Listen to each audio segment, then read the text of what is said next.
Hey Radical fans, today's Radical Rundown, another interesting topic is how do you train your eyes to read ball motion?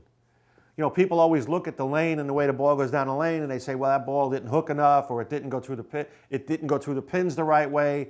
I'm leaving 10 pins or a 7 pin for a lefty, and they don't know the reason why or what to look for.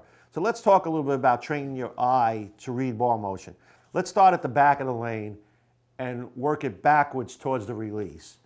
The first thing you have to look at is how did the ball go through the pins? Where did the ball finish after it entered the pocket? Okay, so when you leave a 10 pin, that ball is either behind the head pin, which may have too steep of an angle, or it bled off too much energy and the 6 pin laid in the channel. Okay, so that are two things you have to look at. Was it a ring 10, the ball soared, the 6 pin soared around the 10 pin, or was it the lazy 6 pin that laid in the channel? A lazy 6 pin meant that the ball rolled in the wrong spot, bled off too much energy too soon. A ringing 10 pin, the ball had too much angle down lane. So now you have that established. What adjustments do you make for that? For the weak 10, you want a ball that went a little bit longer and bled off energy a little bit later. Okay, it was probably not as angular, or in this case, you want to increase the angle. The flat 10 was a less angular ball. The ring 10 was a more angular ball. Somewhere in between is where you want to go. So training your eyes to see that. After you let go of the ball, you have to watch the ball go through the pins. Did the ball finish at between the 8 and the 9? Did the ball go to the 8 pin? You know, many times people leave solid 9 pins and wonder why. Well, that ball was too dynamic going through the pocket.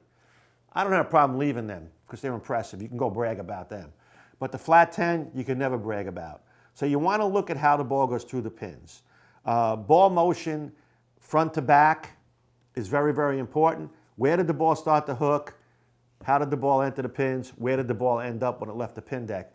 If you look at our Throwbot videos, we give you that information. We talk about impact angle and entry angle. When the impact angle is greater than the entry angle, the ball was still continuing. If the entry angle is greater than the impact angle, that ball started to roll forward. A ball rolling forward is probably less conducive to striking.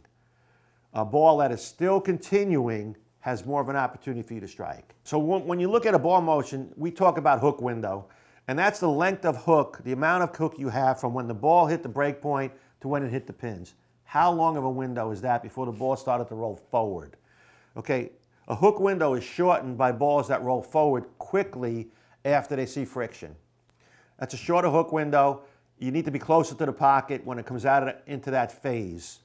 A symmetrical ball has a longer hook window by nature. Okay, it'll start the hook and continue more than an asymmetrical ball. An asymmetrical ball will have a shorter hook window. You have to read that. If you're using an asim ball and that hook window is so short that it's burning up and rolling forward before it gets to the pocket because you're covering so many boards with it, you're going to leave ring 10s, flat 10s, every 10 you can think of. Many times you leave something else with the 10. When you look at a shorter hook window, okay, that ball has to be coming off that spot at the right angle at the right time. A longer hook window, a ball with a lower intermediate differential, it takes a longer time for that ball to start to roll forward. That's an ideal scenario to have the opportunity to have a ball with the right angle of entry, the right impact angle, with the right length of hook window. That's what you have to train your eyes to see. Did that ball start to burn up and lose energy too soon, or was it not soon enough? Just keep in mind, these are all not set in stone. It's an experience situation. You have to go learn, you have to watch it, you have to practice day to day, watching the ball go through the pins, watching where the ball hooked, and watching how much it hooked. Once you learn these, you know what helps? It helps you a lot with your adjustments and your ball selection. You're bowling in a tournament for more than a game, or 3-game, 4-game tournament, and at what point did that ball stop striking, and what was the reason it stopped striking?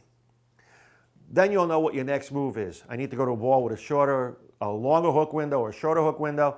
I need to go to a ball that transitions a little less violently from the phase of the skid, hook, roll phase. These are the phases you want to look at. You know, a ball gets to the break point, it begins to roll, then it hooks.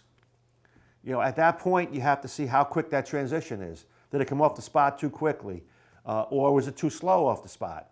These are the things you have to train your eye to see and watch it continue through the pins. Just because you hit the pocket doesn't mean you have to strike. And that's today's Radical Rundown. Subscribe to the channel below, put some comments in there, and we'll see you guys soon.